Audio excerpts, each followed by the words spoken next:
Good morning. I'm going to read chapter 3 now. Actually, I'm going to finish chapter 2, which was The Man Who Came to Supper, and move on to More Unpleasant Surprises in chapter 3, which is pretty long. So I'll have to probably stop in the middle because I can't do more than 15 minutes.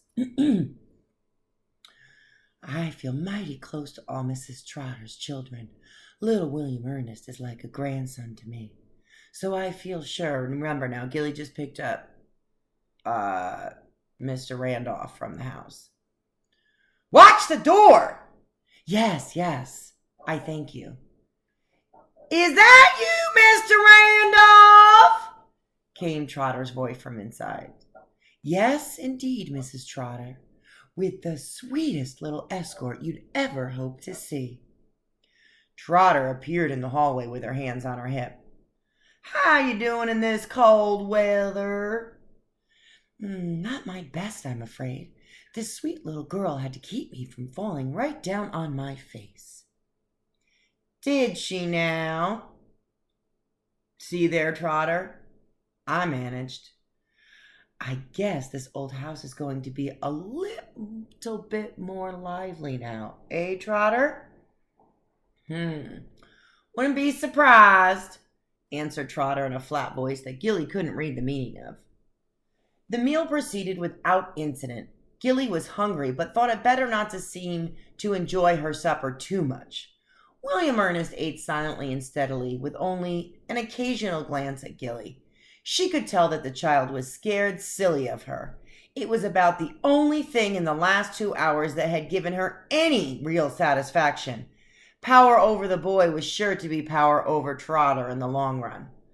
I declare, Mrs. Trotter, said Mr. Randolph, every day I think to myself, tonight's supper couldn't be as delicious as last night's, but I tell you, this is the most delicious meal I have ever had the privilege of eating.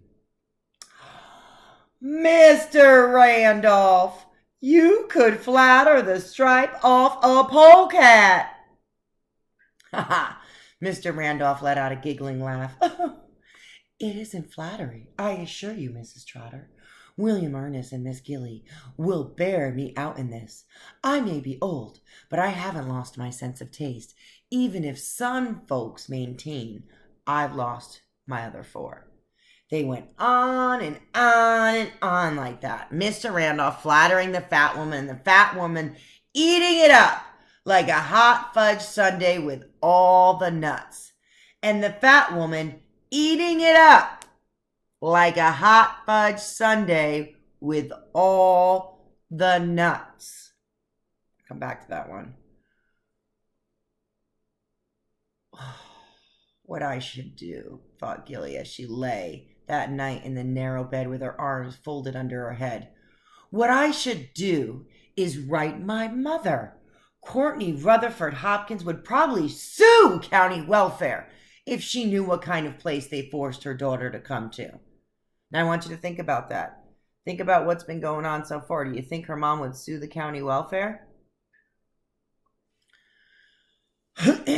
Miss Ellis, whose eyebrows always twitched when Gilly asked questions about Courtney, had once told her that Courtney was from Virginia. Everybody knew, didn't they, that families like Courtney's did not eat with colored people. Courtney Rutherford Hopkins was sure to go into a rage, wasn't she, when she heard that news? Perhaps the self-righteous Trotter would be put in jail for contributing to the delinquency of a minor. Miss Ellis would, of course, be fired. Yum. She'll come to get me then for sure, thought Gilly. Her mother wouldn't stand for her beautiful Galadriel to be in a dump like this from one single minute once she knew.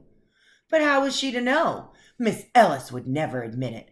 What kind of lies was the social worker telling Courtney to keep her from coming to fetch Gilly? As she dropped off to sleep, Gilly promised herself for the millionth time that she would find out where Courtney Rutherford Hopkins was, write to her, and tell her to come and take her beautiful Galadriel home. That's the second part to chapter 2. I'm going to stop there and post this, and then I'm going to start chapter 3 on the next video.